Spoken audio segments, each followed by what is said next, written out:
지난주 잘 지내셨습니까, 교수님? 네, 잘 지낸 것 같긴 한데 네. 세상이 나를 힘들게 해요. 왜요? 세상 뉴스 보면 알잖아요. 통쾌하게 생각하시는 분도 계실 텐데. 그런 것도 있지만 네. 역시나 역사의 문제에 들어가게 되면은 여전히 식민사관에 쩌든 인간들이 툭툭 튀어나와가지고 마음을 괴롭게 하고 있습니다.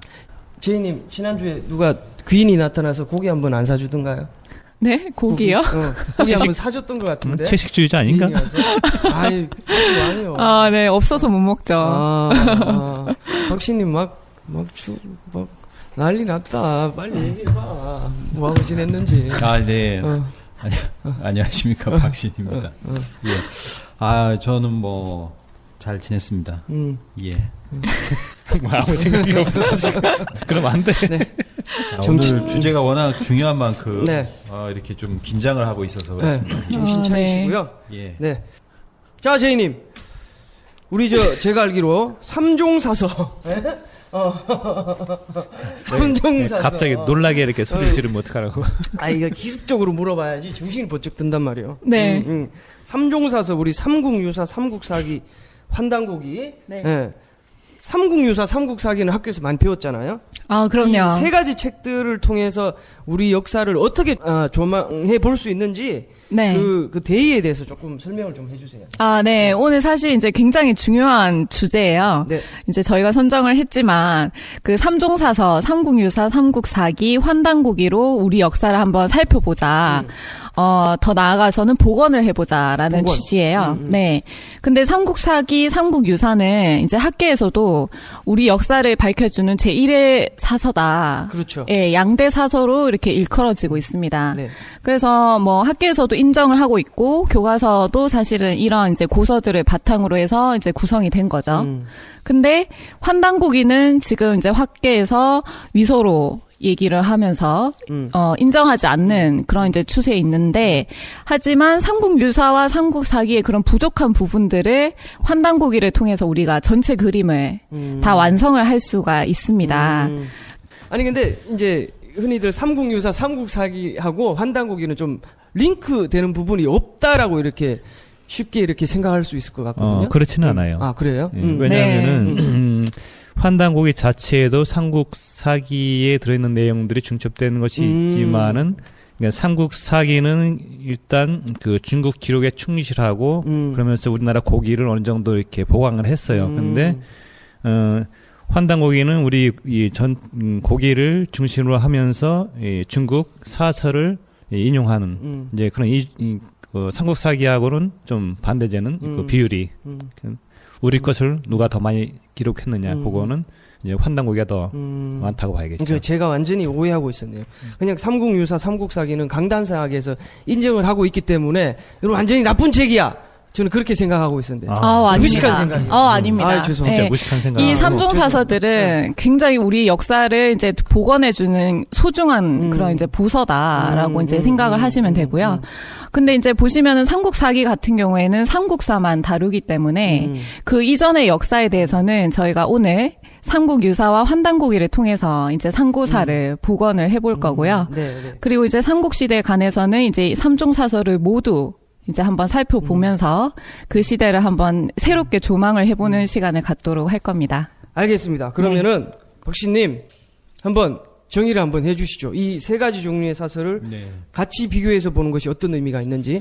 일단 삼국사기, 삼국유사는 삼국으로 돼 있잖아요. 삼국. 쓰리 킹덤. 제목 자체가 삼국이라서 실제로 삼국사기는 좀 전에 제이님이 말씀하신 것처럼 삼국에 관한 이야기로 되어 있고요. 거기에 뭐 고조선에 관한 거는 한 두세 문장 정도? 두세 단어 정도 이렇게 나와 있어요. 네네.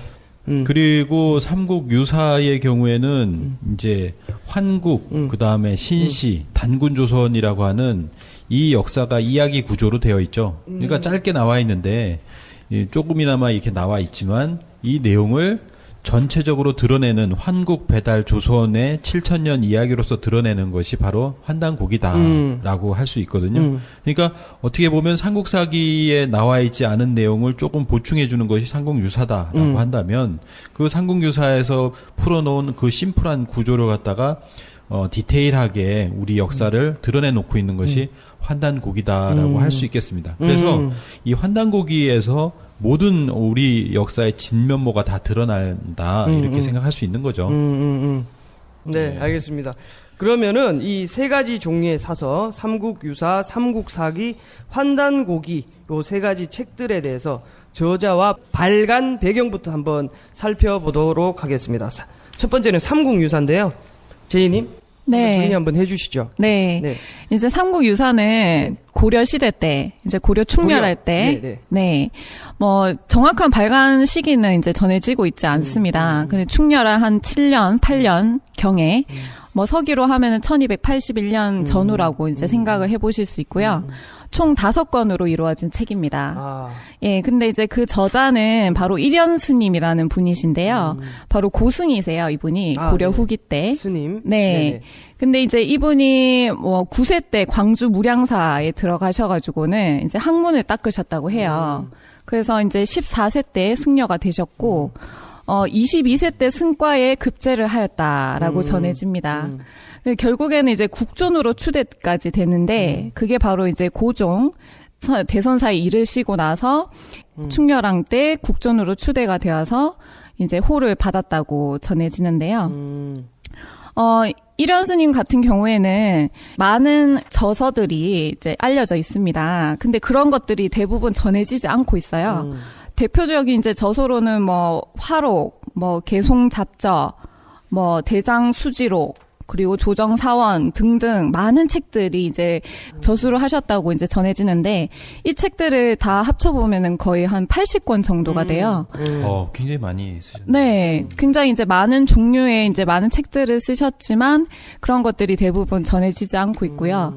지금 이제 삼국유사가 우리의 역사를 이제 알려주는 소중한 사서로서 알려져 있습니다. 근데 삼국유사를 어디서 집필을 하셨냐, 저수를 하셨냐라는 것에 대해서는 이제 두 가지 설이 있습니다. 한 곳이 어디냐면 이제 청도 운문사. 청도 운문사. 네. 제가 대학교 때 많이 놀러 갔던 곳. 운문사. 네. 네, 청도 운문사에 살면서 저수를 하셨다라는 것이 첫 번째 이제 전해져 오는 얘기고요. 두 번째 설은 뭐냐면 군위 인각사. 군위는 이제 네, 군위는 삼국유사의 고장으로도 이제 잘 알려져 있어요. 아, 그래요? 예. 근데 이제 인각사에서 쓰셨다라는 설이 또 있고요. 또 다른 설은 뭐가 있냐면 청도 운문사에서 저술은 하셨는데 군위 인각사에서 책을 발간을 했다, 찍어냈다. 이런 이제 설도 있습니다. 제 고향이 안동인데 안동 갈 때 항상 군위를 들렸었는데. 아, 그러세요? 군위가 그렇게 의미가 있던데. 군위를 가보시면 아시겠지만 군위는 다 삼국유사를 많이 붙여놨어요. 아, 그래요? 삼국유사 도서관, 삼국유사 교육문화회관. 아, 그래, 진짜로? 삼국유사 군위 휴게소를 가보시면 휴게소 앞에다가 삼국유사 군위 휴게소라고 이렇게 적어놔요. 그래서 삼국유사 퀴즈도 거기서 하고 삼국유사 뭐 여러 마라톤 대회도 하고 이게 전부 삼국유사로 이렇게 해놓은 것이 바로 군입니다. 군위. 그래서 이 군위에서 집필을 한 절이다라고 해서 군위에서는 이렇게 선전을 많이 이렇게 홍보를 많이 하고 있죠. 네, 인각사에 실제로 가보시면 탑이랑 비석이 이제 세워져 있고요. 그리고 청도 운문사에서 또 가보면은 이제 행적비가 있어요. 네. 그리고 이제 또 다른 곳이 또 일현 스님을 기리는 곳이 한 곳이 더 있는데요. 네. 바로 일현 스님이 태어나신 곳, 경산입니다. 경산. 네. 아. 근데 경산 땅은 삼성현의 고장이라고도 잘 알려져 있는데 일현 스님, 그리고 설총, 그리고 원효대사 이 세 분이 태어나신 곳으로도 유명합니다. 삼국유사의 저자로서 일현 스님은 많은 분들에게 잘 알려져 있습니다. 삼국유사를 쓰시게 된 그 시대 배경이 대충 네. 어땠을까요? 충렬왕 때잖아요. 네. 충렬왕은 잘 아시다시피 고려 25대 왕인데요. 충자를 가장 먼저 쓴 왕이에요. 아. 그러니까 쿠빌라이라고 하는 그 몽고의 황제인가요? 그의 사위가 되죠. 아, 그래요? 네, 사위가 됩니다. 그렇게 정략 하면서 결혼을 했군요. 그렇죠. 뭐 그렇게 해서 그 가장 먼저 시작한 시기 때문에 몽골 간섭기다라고 보통 그 지난번에 얘기하죠. 그런 저희 시기이기 때문에 그 왕 네. 이름 앞에 그 왕이라는 것도 황제를 쓰다가 왕으로 낮추고 그다음에 충자를 해서 충성하겠다. 그리고 충렬왕, 네. 그다음에 이제 충선왕, 네, 네, 뭐 네. 이렇게 쭉 충수광도 이어져. 있고. 가는 거죠. 네. 요즘에 뭐 또 MBC에서 또 드라마가 이게 나옵니다. 왕은 사랑한다. 아, 예, 뭐 이런 드라마도 요새 이제- MBC를 안 봐가지고 아, 시청률 잘 안 나오잖아. 곧 나올 거예요. 그래요? 충렬왕과 충선왕에 관한 이야기가 참 드라마틱한 또 우리 그 러브 고려 스토리인가요? 시대에 러브 스토리는 아니고요. 그런 시기가 있었다는 거죠. 예. 그런 어떤 시기에 이 삼국유사가 집필이 되었다라고 하는 것이 네. 많은 의미를 가지고 있다. 네. 뭐 볼 수가 있겠습니다. 그러면은 그때 당시에 그 쿠빌라이 칸 맞습니까? 쿠빌라이 칸? 네, 예, 예. 쿠빌라이 칸에게 충성을 다하겠다는 의미로 충렬왕이라는 이름을 지었다는 거죠.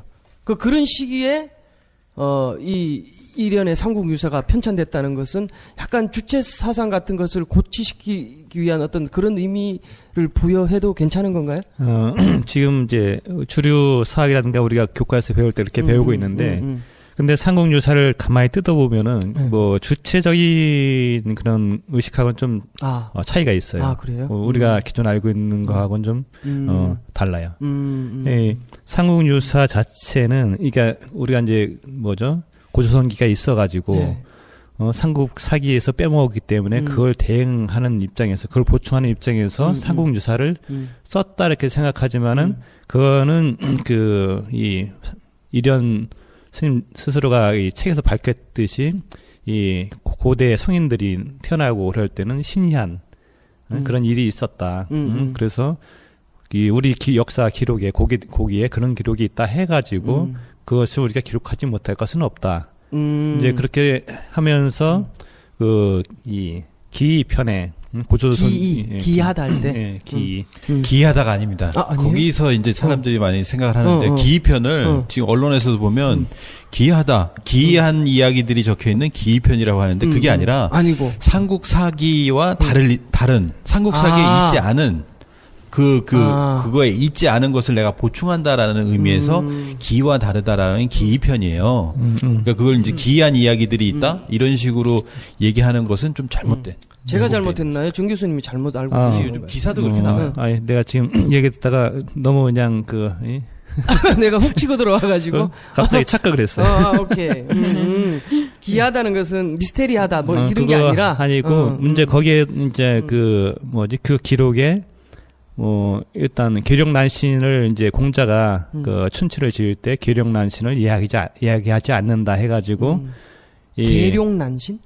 괴이할 괴자, 괴이할 때 괴이할 힘력자, 괴력 난신 어지러울 난신. 난자 귀신 진짜 써가지고 괴력 난신. 그러니까 한마디로 현실적으로 받아들이기 힘든 그런 거는 쓰지 않는다. 그냥 쉽게 말하면 신화적인 어떤 그렇죠. 그렇게 믿기 힘든 거는 안 쓴다. 이제 그런데 이제 이 고조선조가 들어있는 기편은 그런 것, 그러니까 이 뭐죠? 우리 선조들, 그러니까 삼국 이전에 그 탄생 단군 왕검도 그렇고 고조몽도 그렇고 이런 분들 탄생은 전부 이 신이한 이 것을 설화 얘기하잖아요. 같은 거. 그렇죠. 네네. 근데 이제 그것을 이 당시 이제 고려 시대만 하더라도 이 사람들의 의식이라는 게 좀 뭐랄까 그런 것을 믿긴 믿지만은 또 너무 황당하다라고 생각할 수 있는 그런 그 인식을 가질 만한 시기거든요. 그러다 보니까 김부식은 다 빼버렸어요. 그런 거를. 김부식 선생은 네. 김부식의 그 삼국사기 같은 경우에는 삼국의 시대만 딱 다루잖아요. 근데 이제 삼국유사를 보시면은 그 체계가 이제 정연하진 않더라도 우리 상고사에 대한 많은 이야기들을 다 담고 있어요. 그래서 이 체제나 뭐 문장 자체가 일목요연하진 않더라도 우리 역사에 대해서는 굉장히 중요한 부분들을 다 담고 있다고 볼 수가 있습니다. 그러면 정리를 해보면 삼국유사의 특징이 뭘까요? 그러면 얘기하지 않 끝났는데. 네네네 말씀하세요. 네. 괴력난신까지 제가 기억이 납니다. 네. 그것을 기편에 집어넣은 이유가 뭐냐면은 단순히 그러니까 그 김부식이 그것을 우리 그 이전의 역사를 삼국 이전의 역사를 빼먹었기 때문에 꼭 넣어야겠다 해서 넣은 것보다는 이것이 이제 불교를 이 선전하는데 필요한 것이다 생각을 해가지고 이거 집어넣은 거예요. 왜냐하면은 불교 이 삼국유사를 읽다 보면은 이 불교의 고승들의 이 행적들이 상당히 도술을 부리거나 아니면 돋보이게 되는 아니 그냥 도술을 그러니까 부리거나 그런 것들이 아니면 신기한 기적을 일으키거나 그런 것을 이게 좀 더 이렇게 보강하는 입장에서 고대 성인들도 이런 이 신희한 속에 태어났고 그렇기 때문에 이렇게 이 불교가 이렇게 기적을 일으키고 그런 일이 있다고 해가지고 그것은 잘못된 게 아니다. 당연한 거다 하는 것을 부각시키기 위한 것이지 결코 우리 고조선을 갖다가 이렇게 자존감을 갖고 그런 건 좀 약하다고 봐야 돼요. 오히려 오히려 저기 김부식 같은 경우는 오히려 그러니까 그 중국 기록하고 고기하고 비교해 봤을 때 우리 고기가 이 중국 기록하고 차이가 있을 때는 우리 고기를 더 이렇게 인용을 해요. 근데 오히려 이제 이 누구죠? 이련 스님 같은 경우는 이 고기를 갖다 불신하는 그런 이 내용들이 좀 종종 나오거든요. 그러니까 궁극적으로 이 삼국유사를 쓴 이유는 오로지 불법을 이 널리 흉왕시켜 가지고 불국토를 만들겠다 하는 이제 그런 의지가 강한 체계라고 봐야 돼요. 그러니까 정리를 해보면 삼국유사는 충렬왕 시대 때 편찬이 됐지만 그 시대에 편찬됐다고 해가지고 우리나라의 자존감을 높이거나 주체사상을 이렇게 부각시킨다기보다는 오히려 불교적인 세계관하고 어떤 그 공통된 그 점들을 부각시켜가지고. 근데 저는 이제 조금 다르게 생각을 하는 부분이 뭐냐면, 이제 물론 이제 삼국유사를 보면은 불교가 이렇게 국교로 들어오면서 나라가 흥왕되고, 그리고 탑의 역사, 이런 것들을 이제, 불교 탑의 역사라든지 그런 것들을 많은 부분 할애하고 있는 건 사실이에요. 하지만 삼국유사 기편을 딱 보시면은 우리 상고시대 때 인물들, 태오보키시라든지 염제신농, 소금천, 이런 부분들을 이런 분들을 다 언급을 하고 있어요. 그렇게 하면서 우리나라에는 단군 조선이 있었다. 그 고조선조가 바로 이제 등장을 하면서 사실은 상고사의 맥을 어느 정도는 짐작할 수 있게끔 그런 이제 소중한 사료가 되는 거죠. 그래서 이제 이련 스님이 완전히 우리 민족의 자주의식을 고취하기 위해서만 썼다라고는 볼 수 없지만, 그런 부분에서 상당 부분 이제 작용을 한 면이 있습니다. 영향을 준 면이 있는 교수님 거죠. 그렇게 생각하십니까? 그 말에 대해서는 동의하세요? 아무래도 그런 기록으로 인해 가지고 우리가 삼국사기에서 보지 못했던, 그러니까 알 수 없었던 거를 우리가 확인할 수가 있죠.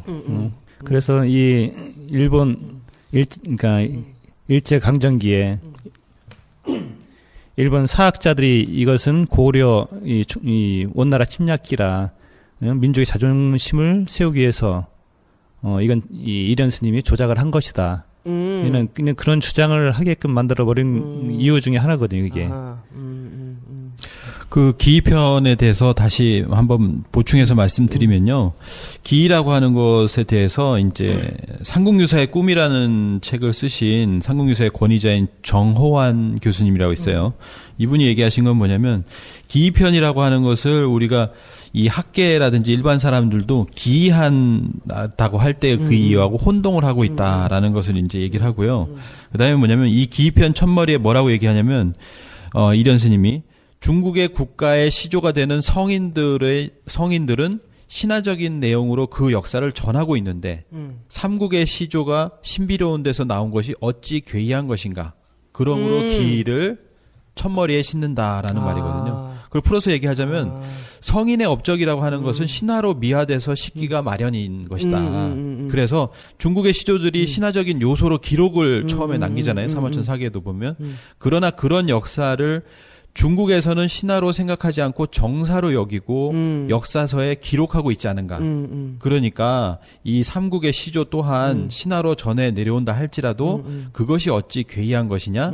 따라서 기이편 첫머리에 싣는다라는 뜻입니다. 그러니까 이상한 것이 아니다. 그렇죠. 미신적이거나 그런 것이 아니다. 그러니까 사실은 삼국유사의 앞부분에 있어서 거기에 이제 환인, 환웅, 단군 이 이야기를 이렇게 싣는 것도 그 신화라고 하는 것이 실제로 우리의 어떤 역사적 사실이기 때문에 그것이 이야기로 이렇게 구전되어 오고 있는 그런 이야기를 갖다가 앞에 실은 것이다. 이렇게 볼 수가 있는 거라고 볼 수 그것이 있습니다. 완전히 그 만들어진 공상의 것이 아니다. 실제 있었던 시조고 그것이 기록되는 방식 속에서 신화적인 요소들을 가미해서 기록되어서 구전되어 오거나 또는 책을 통해서 내려오는 것이다.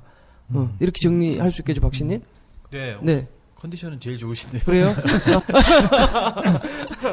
네, 그러면은 약간 이야기가 조금 섞였는데 정리를 해보면 어떻게 될까요? 삼국유사라는 책은 그러면은 우리 민족의 어떤 시조 되시는 분들을 언급하면서 우리 민족의 어떤 자주의식을 높이는 어떤 영향을 분명히 끼쳤고 동시에 또 불교적 세계관을 갖고서 그 불교의 어떤 그런 그 높은 도술 이런 것들을 부각시키는 그런 역할을 한 책이다. 이렇게 정리할 수 있을까요?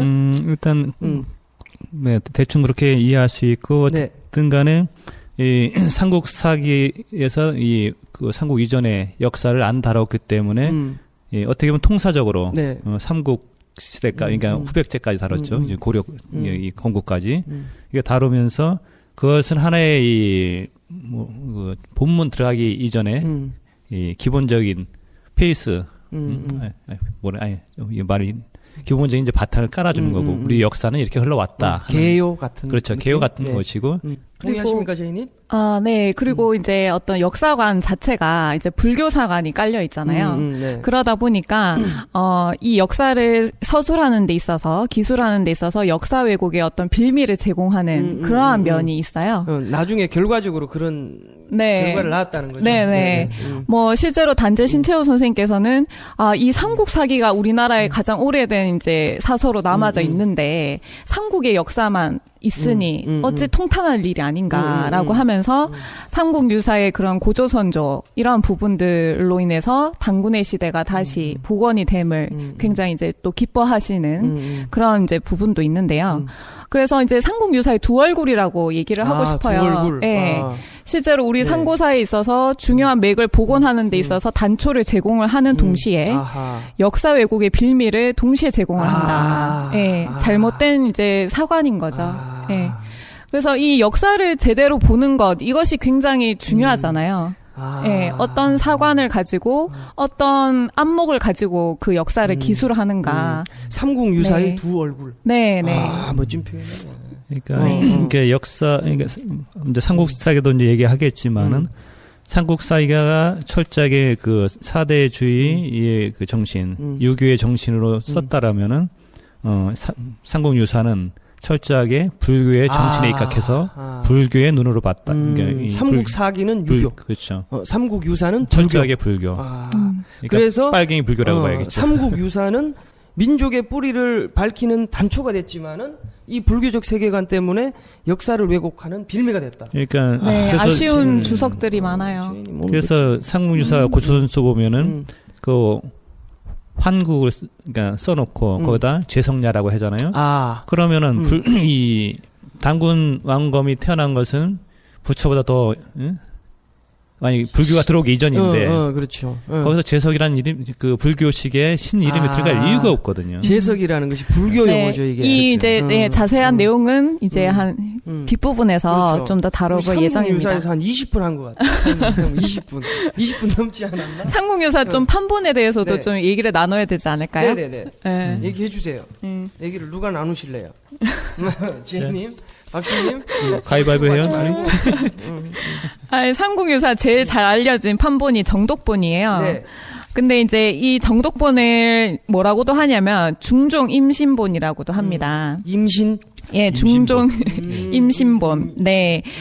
왜 그렇게 부르냐면 정독본을 보시면은 발문이 붙어 있어요. 발문. 네. 그러니까 이 책이 이제 나오게 된 발간하게 된 경위 그리고 뭐 날짜 이런 것들이 이제 이 책에 관련된 내용들이 실려져 있는 거죠. 근데 이제 발문을 누가 썼냐면 이계복이라는 사람이 있습니다. 이 사람이 이제 중종 7년 때 1512년 때 이계복이 이제 발문을 붙여서 새롭게 이제 책을 내게 되는데요. 그 발문을 보시면은 정독본이 어떻게 이제 이 세상에 드러나게 됐는지가 나옵니다. 이 사람, 이계복이라는 사람이, 삼국유사를 이제 접하게 돼요. 삼국유사 책을 딱 접하게 되는데, 이 책이 너무나도 달고 달아서 겨우 한 4-5자밖에 보이지 않게 되는 겁니다. 그래서, 우리나라에 살면서 우리나라 일에 대해서 알지 못하면 쓰겠느냐. 이런 이제 생각에 완본을 막 구하는 거죠.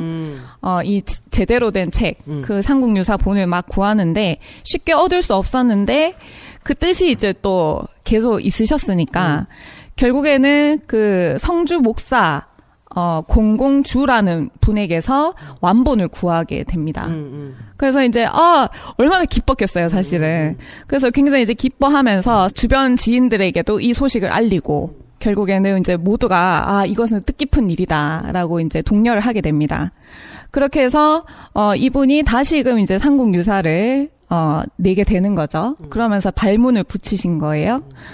근데 이제 보시면은, 우리가 조선을 뭐 명사대주의라고까지 얘기를 하잖아요. 네. 예, 사대주의가 굉장히 심했던 때였기 때문에 발문을 보시면은 황명, 정덕, 임신, 계동의 이계복은 삼가 발문을 쓴다 이렇게 되어 있습니다.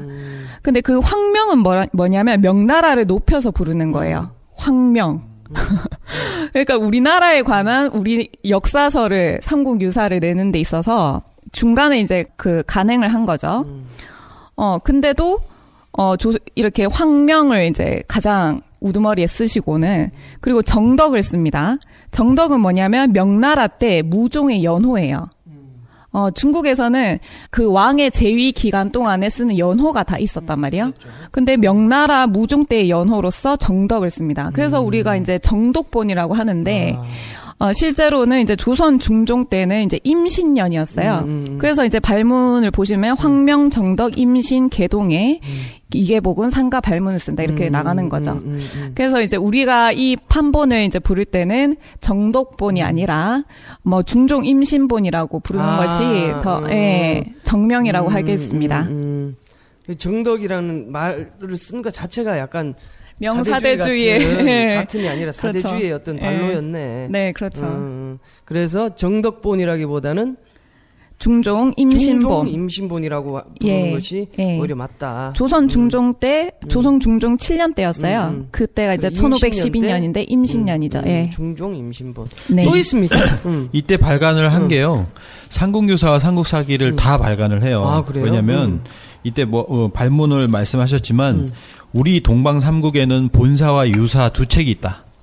본사와 근본본자 쓰는데 아하. 본사라고 하는 건 삼국사기를 얘기를 하는 것이고 유사는 삼국유사를 얘기하는 거죠.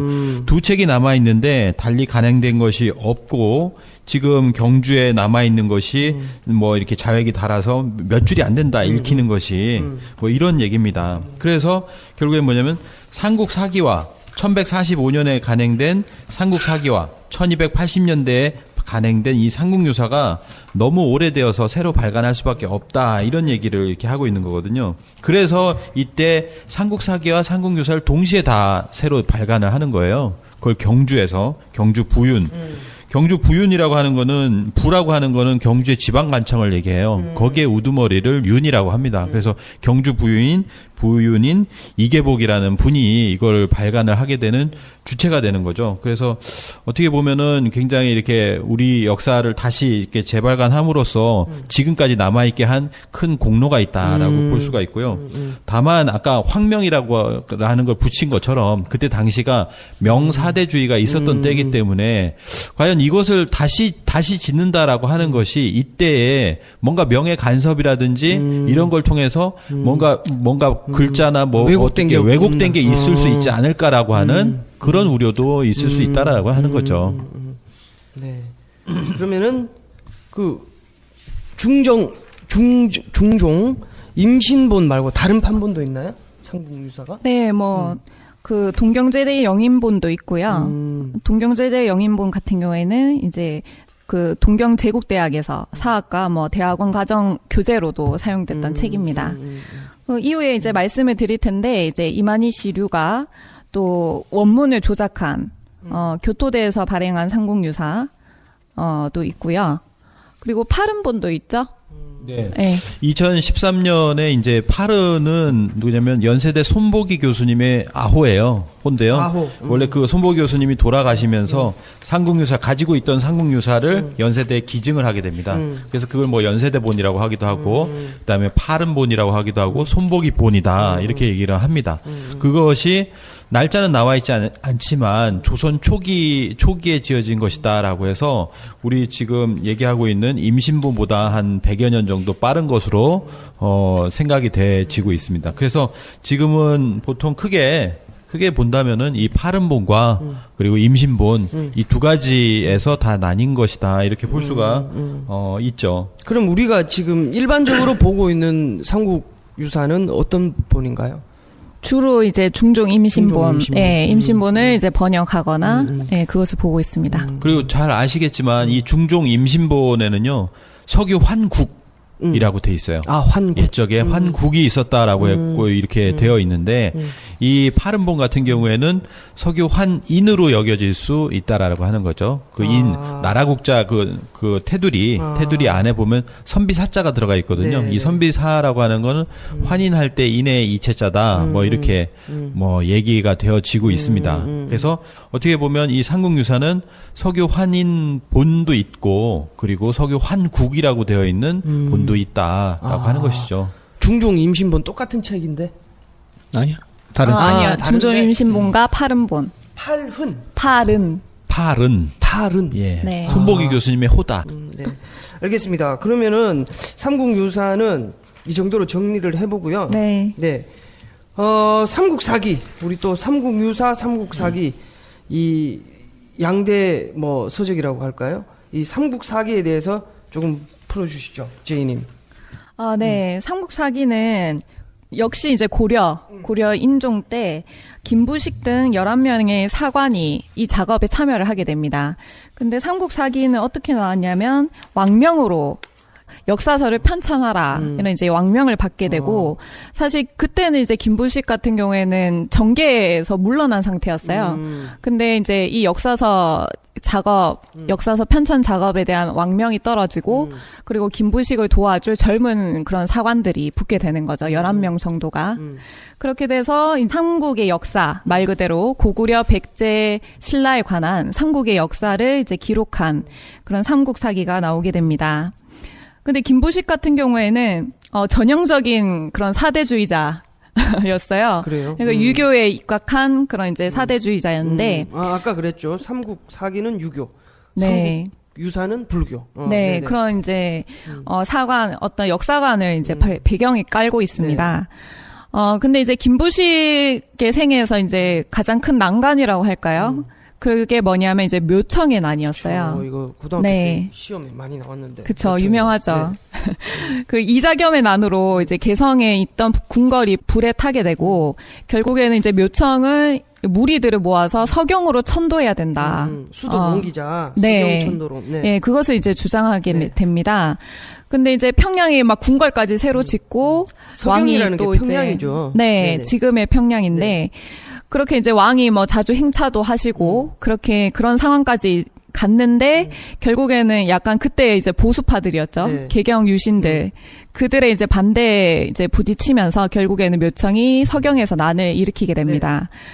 근데 김부식은 어느 쪽이었냐면 개경 유신들을 대표하고 있었어요. 그래서 그 묘청의 동조 세력인 뭐 정지상, 뭐 기만, 백수한 이런 사람들을 목을 베고 원래는 그 왕이 정지상이나 묘청 등을 좀 가까이 했었거든요. 김부식 같은 경우에는 금나라에 대한 사대를 굉장히 주장했었던 사람이었지만 묘청이나 정지상 같은 사람들은 고려를 이제 황제국으로 선포를 해야 된다. 우리가 원래 황제국이지 않았냐. 그렇죠. 천자국의 그 위상을 이제 회복해야 된다. 이런 이제 주의였는데 결국에는 이제 김부식이 묘청과 그 이제 무리들을 서경파를 역도로 몰아서 제거를 하게 되고 고려 조정의 이제 1인자가 됩니다. 묘청이 난이 실패를 했죠. 예. 네네. 그렇게 되면서 이제 김부식이 더 높은 자리로 올라가면 올라갈수록 정적이 이제 많아지긴 했지만 네. 결국에는 주도권을 쥐게 되고 고려 조정은 이제 더욱 깊은 그런 사대주의에 빠지게 됩니다. 궁궐의 정각이나 국문의 이름 같은 경우에는 격을 낮추게 되죠. 중국보다 더 높은 그런 명을 쓰면 안 된다. 예. 이런 식으로 해서 이제 사대주의의 그런 깊은 늪 속에 빠지게 네. 되고요. 그런 사관을 바탕으로 탄생한 게 이제 삼국사기인 겁니다. 그러니까 이 저자라고 볼 수 있는 김부식의 어떤 이런 어떤 정치적인 성향이랄까 이런 걸 통해서 삼국사기 이 전체 내용이 어떤 식으로 구성되어 있는지 어떤 그 성향 같은 거를 짐작해 볼 수 있다는 거죠. 예, 네. 그렇습니다. 보시면은 뭐 아까 이제 정 교수님께서는 뭔가 불교 사관을 통해서 이제 삼국유사가 이제 지어지면서 불국토를 건설하려는 네. 이런 스님의 마음도 있었다라고 이제 표현을 하셨잖아요. 근데 삼국사기를 보시면은 유교적 이상국가를 실현하는데 그 뜻이 있지 않았냐라고 볼 정도로 깊은 그런 사대주의를 표방하고 있습니다. 그러니까 이게 지금 제가 보니까 삼국유사가 지어지기 전 한 50년 전에 삼국유사가 지어지기 한 150년 전에 이게 왕명으로 이렇게 편찬이 됐다 그러니까 이게 국정교과서 같은 그런 개념이 맞나요? 네, 국정사서. 예, 그러니까 이제 삼국사기는 보통 왕명으로 이제 편찬이 됐으니까 정사라고 얘기를 하고, 삼국유사는 뭐 스님이 이제 홀로 이렇게 저수를 했기 때문에 야사다. 아, 진짜 그렇게 얘기해요? 예, 아, 그렇게 그래요? 이제 표현을 오. 많이들 하죠. 이해가 안 되는데? 맞아요? 일단은 뭐, 국정교과서니까 정사다. 이거는 요새로 이렇게 따져보면 뭐 좀 안 맞는데?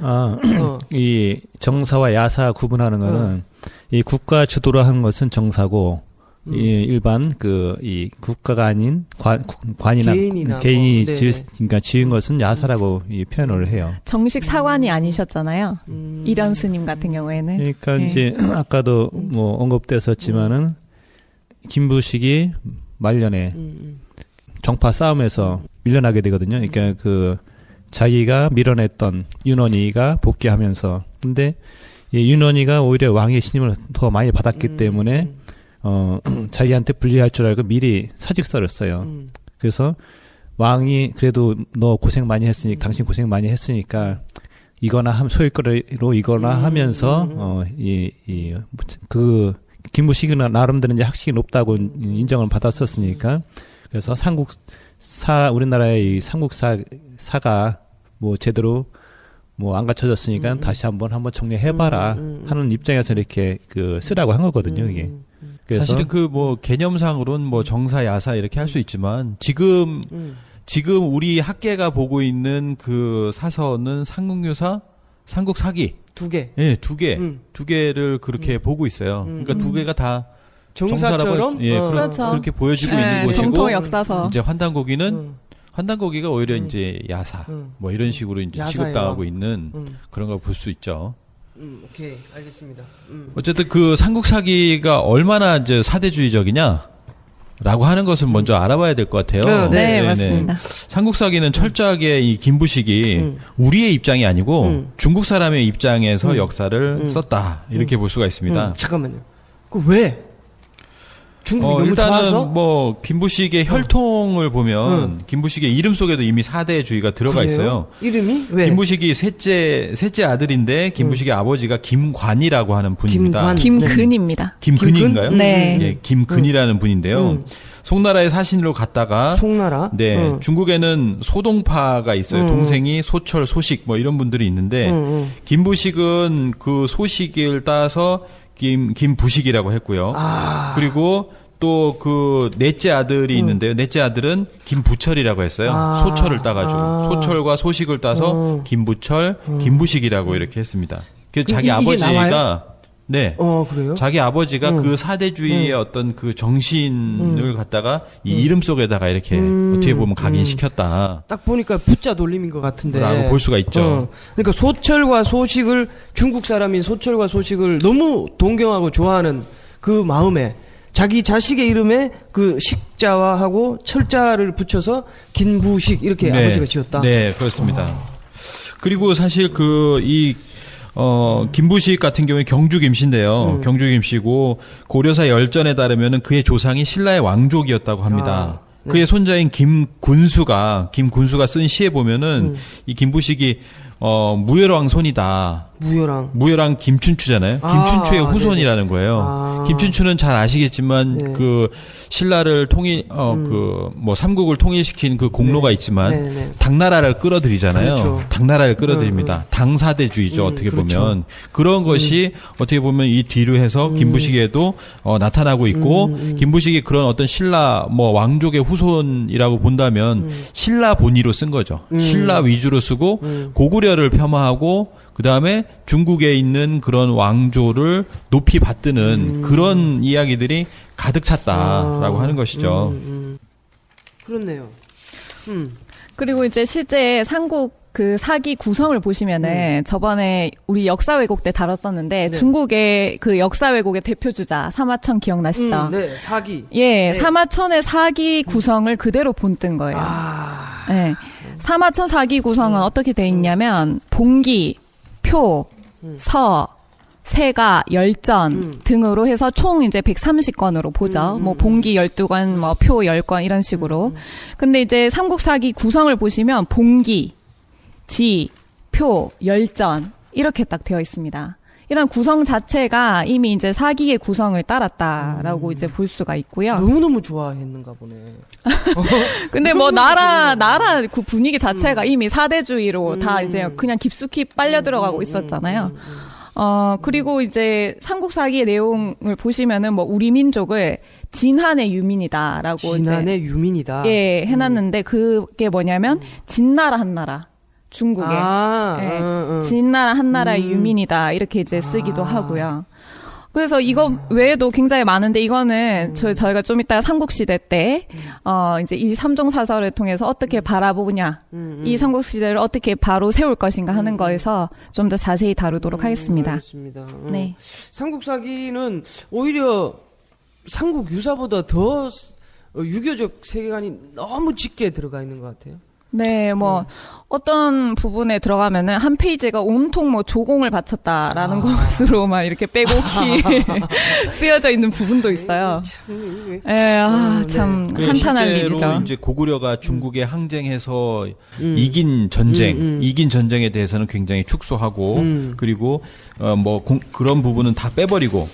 그리고 활동 영역 자체도 이제 좀 축소시킵니다. 그리고 나서 이제 아까 말씀하신 것처럼 이렇게 조공 기록들이 막 나오면서 고구려가 어디에 조공을 바쳤다는 등 그런 것들이 너무나 많이 이렇게 기록이 되어 있는 거예요. 자, 이런 것들을 우리가 보면은 삼국사기가 철저한 사대주의에 의해서 쓰여졌다라고 하는 것을 알 수가 있습니다. 자, 그러면 아까는 삼국유사 같은 경우에는 환국에서 제석신 이런 어떤 어떤 왜곡이랄까? 불교적 세계관이 이 역사를 이렇게 왜곡해버리는 그런 게 있다면, 삼국사기에도 그런 게 있겠네요. 그렇죠. 가령 이런 구절이 있어요. 뭐, 수서에 이런 구절이 있다고 하는데요. 뭐냐면, 고구려가 교불공하여, 제장 토지다. 토자 맞나요? 네.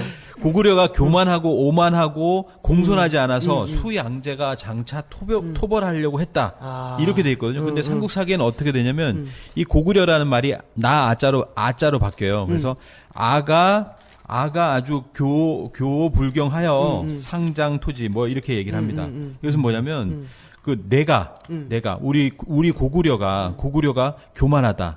교만하고 오만하고 공손하지 않아서 이제 장차 토벌하려고 한다. 이런 식으로 돼 있거든요. 이거는 중국 사람의 입장에서 쓴 겁니다. 그러니까 우리 아버지하고 남의 아버지하고 이렇게 싸우는데 우리 아버지가 교만 오만불선해 가지고 우리 남의 아버지가 우리 아버지를 두들겨 팼다라고 하는 시기랑 다름이 없다라고 하는 거죠. 이해 가시죠? 이해는 가는데 네. 갑자기 엉뚱한 생각이 드는 게, 그때 당시에 고구려 백제 신라는 한 민족이라는 동질성을 공유하고 있었나요? 같은 족속, 그러니까 이 현대적인 민족이라는 의식보다는 같은 족속, 사만, 그러니까 사만의 한 족속, 그러니까 뭐 형제 국가라는 인식은 있죠. 그런 있지만은 이 국가는 아니다 보면은 국가의 정치 체제에 묶이기 때문에 그 국가 의식이 더 강하겠다고 봐야겠죠. 같은 그러니까 동족이지만은 그러면은 아까도 얘기했듯이 그 김춘추가 외세를 끌어들여 가지고 고구려를 멸망시키고 이제 우리나라가 이제 반도에 갇히게 되는 어떤 그런 결과를 이제 초래하게 됐잖아요. 그러면은 그 고구려를 배신했다고 이제 그러니까 형제국을 배신했다는 어떤 그런 그 뭐랄까 그런 지적이 저기 뭐 정당한 건가요? 근데 아니면은 지금 현재 우리 입장에서는 이 과거를 평가하는 데서는 그렇게 평가하겠지만은 당시에 고구려 백제 신라는 어쨌든 자국이라는 이 나라가 뭐 몇백 년씩 이어왔기 때문에 거기는 국가 우선이거든요. 그렇죠? 좀 일단 자기 국가가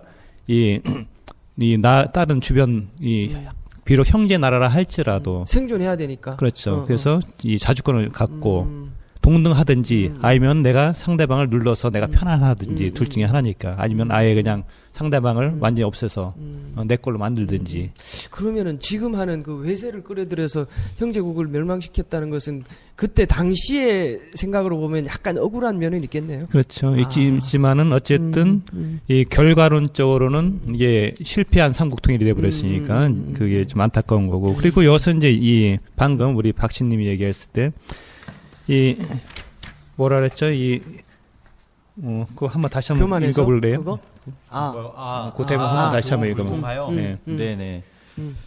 아가 교 불공하여 상장 토지다. 여기서 이제 그 용어도 이게 뭐 이 맨 끝에 인 토라는 게 7토자예요. 근데 이 토라는 게 말씀 언변에 마디촌자 있는 것인데 이 토라는 것은 어떤 의미가 들었냐 하면은 죄에 있는 자를 정벌하거나 제거한다는 의미가 들어있어요. 그러니까 죄를 다스린다는 의미가 있어요. 토벌할 때 토자죠? 예, 토벌은 그러니까 우리가 이제 일제 강점기, 대항쟁기에 그 박정희가 친일 만주군에 있으면서 이 독립군을 갖다 이렇게 잡아 죽이는 그런 이후대에 있었잖아요. 근데 그 편할 때 박정희가 우리 독립군을 토벌하는 이런 표현을 쓰거든요. 이 토벌이라는 표현은 이게 내가 정당한 사람이 정당하지 않은 놈을 칠 때 쓰는 표현이거든요. 그러니까 우리가 독립운동사를 만약에 표현한다 하면 토벌이란 그러니까 우리 독립군 상대로는 토벌이라는 용어를 쓰면 안 된다는 거예요. 왜냐하면 이거는 그런 의미를 갖고 있기 때문에 단순히 영토를 확장하기 위해서 전쟁을 일으킨다든지 이런 게 아니라 그렇죠. 어떤 문제가 있는 죄값을 치르게 하는 책임을 묻는 그렇죠. 그런 의미가 이 토자에 들어가 있거든요. 그러니까 이 김무식의 의식에는 이게 만약에 이 고구려를 나를 중심으로 삼았으면 토라는 용어를 쓸 수가 없는 거예요. 그렇겠네요. 이 침, 나를 공격했다는 침이라든가 그런 표현을 쓰면 몰라도 이런 토라는 표현이라는 것은 상당히 비주체적이고 철저히 사대적인 표현일 수밖에 없어요. 그러니까 아까 그게 핵심 우리나라가 교만하니까 교만한다는 표현을 쓸 수가 없었겠지. 우리나라가 교만해서 중국의 황제께서 우리를 토벌하려고 했다라고 하는 그런 내용이거든요. 우리 스스로를 교만하다고 평가할 수도 없을 뿐더러 그러면은 뭐냐면 고구려 자체를 어떻게 보면 이 역사서에는 삼국이라고 썼지만 그 같은 어떤 빗줄 혈육 결례 이런 의미보다는 보지 않지 않았냐 이런. 근데 주로 이 신라 쪽 사람들이 고구려에 대해서 상당히 뭐랄까 이 원한을 가지고 있어요. 반감이 많아요. 최치원도 그렇고. 그러니까 우리가 이제 아까 삼국유사를 거론했지만은 이런 스님조차도 신라 중심. 그러니까 삼국사기, 삼국육사의 공통점이라는 것이 철저하게 신라 중심이라는 거예요. 역사의 기록, 의식이. 그래서 이제 고구려 같은 경우에 이게 광개토태양 비문이라든지 비문. 이것이 고구려의 역사가 담겨져 있잖아요. 그렇기 때문에 이런 비문에 담아 있는 내용이라든지 이런 것이 확실하게 우리가 우리 역사에서 이렇게 귀담아 들어야 될 그런 기록 내용인데 그런 것이 확실치 않다는 거죠. 왜냐하면 고구려는 고구려인 스스로를 뭐라고 합니까? 북부여의 자손이다. 이렇게 출자 북부여. 북부여에서 나왔다라고 얘기를 하잖아요. 근데 우리 스스로는 광개토태양 비문에 나와 있음에도 불구하고 북부여를 언급하지 않잖아요. 국사교과서에서는 그냥 부여라고 뭉뚱그려서 얘기하지 북부여에 대한 내용이 없어요. 그렇기 때문에 지금 고구려의 역사를 사실 좀 찾기가 어려운 거거든요. 우리나라 역사 어떤 역사계의 양대 산맥이라고 볼 수 있는 삼국유사와 삼국사기가 철저하게 불교적인 또는 유교적인 입장에서 쓰여진 책이라는 것을 저는 처음 알았네요. 네. 그냥 유교라고 하면은 네. 좀 이렇게 추상적이고요. 네. 그냥 사대주의다. 사대주의다. 사대주의. 중국에 대한. 사대주의자이기 때문에 그거를 자세히 좀 더 얘기를 하자면 굉장히 많습니다. 네. 그런 내용들이요. 그래서 이제 그런 내용들을 이제 조금만 살펴보면요. 고구려를 이제 어떻게 깎아내리냐면 중국의 국경을 침범한 고구려 때문에 한민족이 중국의 원수가 되었다. 뭐 이런 식의 표현이라든지 백제와 고구려가 망하게 된 것도 천자나라인 수와 당을 거역했기 때문이다. 이런 표현들. 이런 표현들 자체가 이미 이제 그 사대주의를 너무나도 이렇게 극명히 그렇네요. 드러내주는 구절들이고요. 그리고 이제 주몽 드라마 보셨죠? 봤죠. 네, 주몽 드라마에 이제 나오는 소선호가 그 상인 연타발의 그 딸인데 딸로 나오죠. 네, 왜 비류 온조를 낳았잖아요. 그렇게 나오죠. 근데 원래는 이제 주몽의 결론부터 말씀을 드리면 비류 온조가 주몽의 아들이에요. 소선호와 이 사이에서 낳은.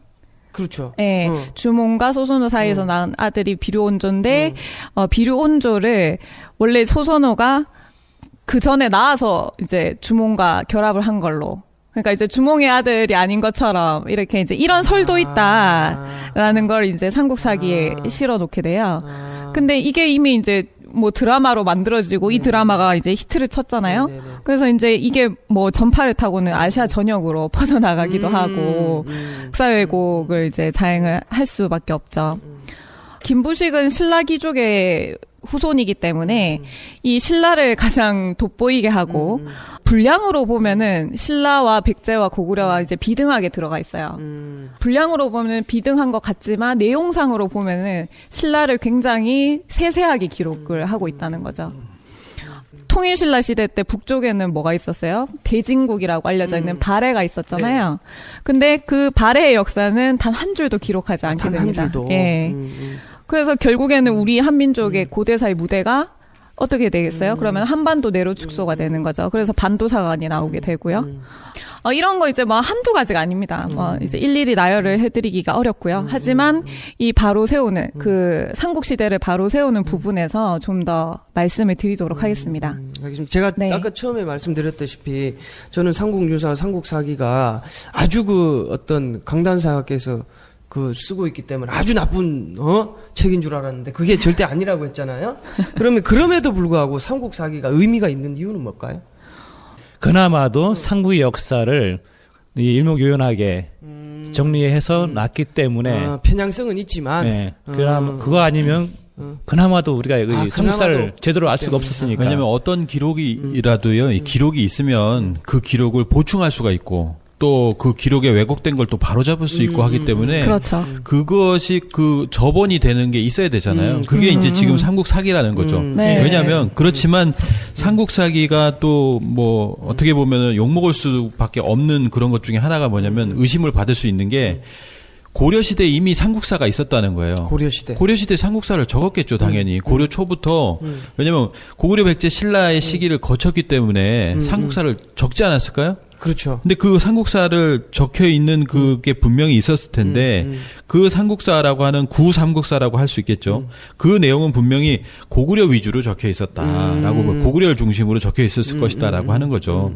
우리가 보면은 고려라는 이름 자체가 고구려에서 이렇게 이어져 오잖아요. 이어져 오기 때문에 고구려를 그렇게 등한시하지 않았을 것인데 그런 구삼국사가 사라지고 지금 이 누구죠?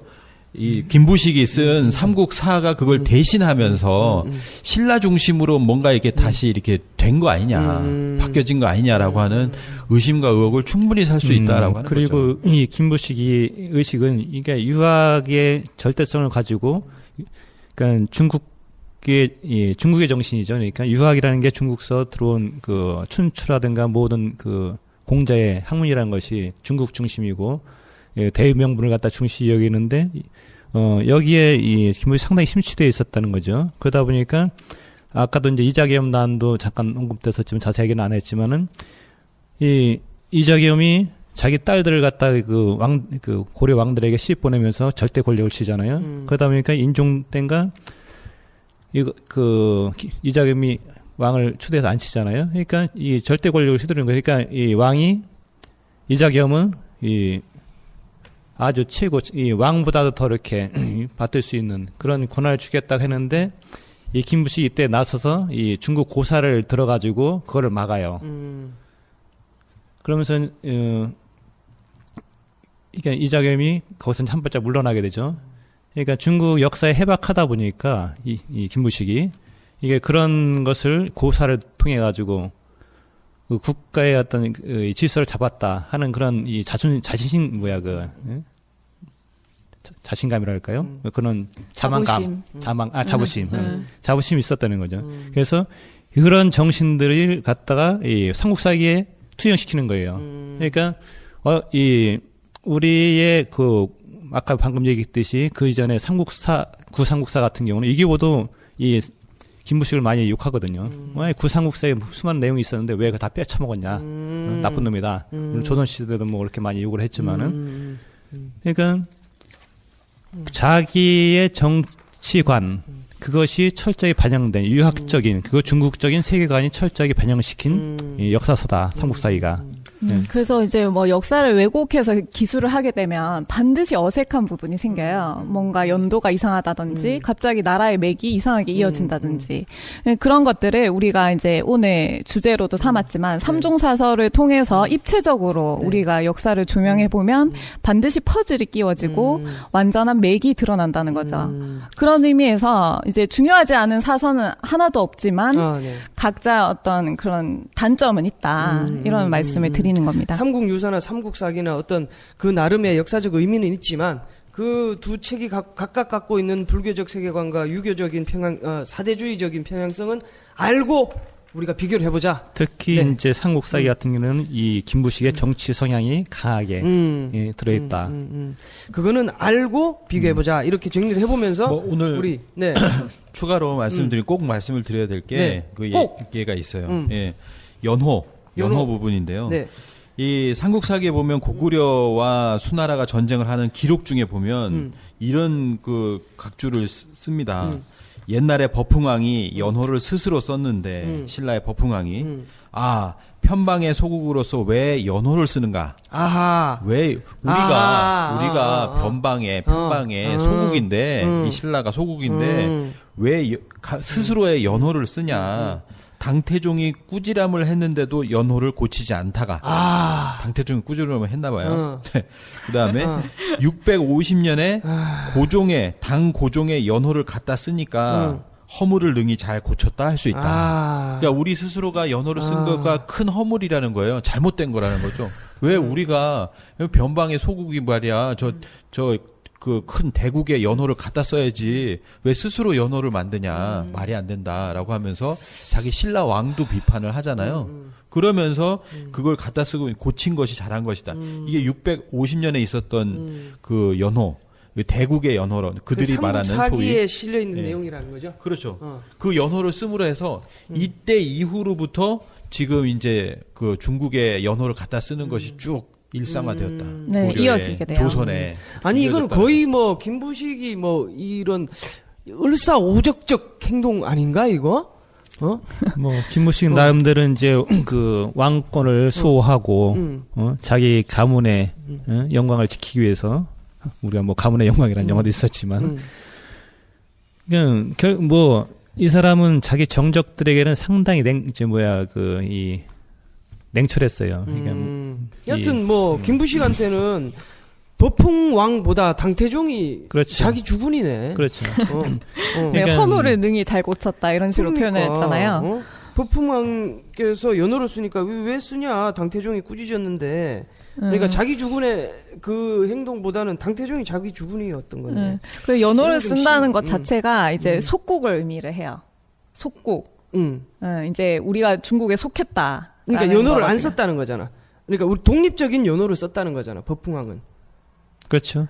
근데 이제 버풍왕은 독립적인 연호를 쓰니까 왜 꾸지람을 했는데 쫓아가고. 신라 650년부터는 다시 그 당 고종의 연호를 갖다 쓴 거죠, 그렇죠, 우리가. 그렇죠. 근데 이제 그게 바로 속국을 의미하는 그러니까, 거고요. 따라하는 거. 그래서 이제 통일신라 때는 이제 당나라 연호를 갖다 썼잖아요. 이제 그 다음부터는 고려시대 때는 송나라. 그리고 이제 조선 같은 경우는 명나라, 청나라 이런 식으로 해서 계속 연호를 쓰게 되는 겁니다. 그래서 이제 그게 일종의 어떤 국시처럼 돼버려가지고 그게 사대주의가 그때부터 이제 본격적으로 이렇게 들어온 거예요, 사실은. 본격 질이 안 좋네. 본격적인 사대주의의 문을 그러니까 유학적 사고 방식으로 사대주의의 문을 열고 그러다가 이게 이 김부식이 가지고 있는 그러니까 문관들의 횡포가 이제 여기서부터 시작되죠. 그러다가 100여 년 뒤인가요? 그러니까 무신의 난을 통해 가지고 무신들이 문신을 갖다 이렇게 제거하는 이 변을 만드는 단초도 역시 김부식이라고 봐야죠. 그래서 이런 그 김부식을 신랄하게 비판하신 분이 바로 단재 신채호 선생이에요. 단재 신채호 선생은 뭐 탄식을 하는 거죠. 오늘날 남은 것이 삼국사기뿐이로구나라고 이렇게 장탄식을 합니다. 그러면서 뭐라고 말씀하시냐면 우리의 전적의 대다수가 전란으로 없어진 것이 아니라 한국사를 저작한 사람 역사가의 손에 의해서 없어진 것을 그렇게 이제 신채호 선생님이 개탄을 했어요. 그래서 고조선의 사서인 신지는 어디 갔으며 다 없어졌고 단지 사대주의를 밑바탕으로 지은 김부식의 삼국사기와 그 아류인 일련의 삼국유사만 남게 되었다고 하시면서 이는 하늘 아래 어느 나라에도 없는 일이다. 그리고 만일 역사에 혼령이 있었다면 처참한 눈물을 흘릴 일이라 할 만한 일이다. 뭐 이렇게까지도 굉장히 이렇게 탄식하시고 슬퍼하신 그런 구절이 있습니다. 그러니까 여기서 이게 김부식이 이제 우리나라 역사서를 없애버렸다 하는 추측이 가능한 게 이래서 나오는 거거든요. 아까도 얘기했지만 자기 정적들을 제거하고 자기의 정당성을 높이는 거를 이제 중국 사서라든가 역사의 힘으로다가 이제 그것을 자기가 체험을 했기 때문에 그러니까 자기의 유리한 것을 통해 가지고 삼국사를 기록하고 나서 나머지 사서들을 없앴다고 볼 수 있겠죠. 그러니까 그런 오히려 삼국 유사보다 삼국 사기가 조금 더 문제가 많다고 봐야 돼. 둘 다 문제가 있죠. 그래요? 네.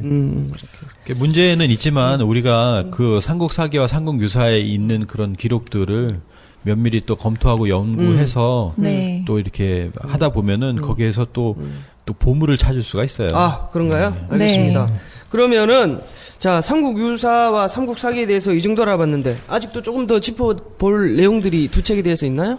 많긴 하지만은 실제 내용은 좀 뒷부분에서 자세히 다루도록 알겠습니다. 하겠습니다.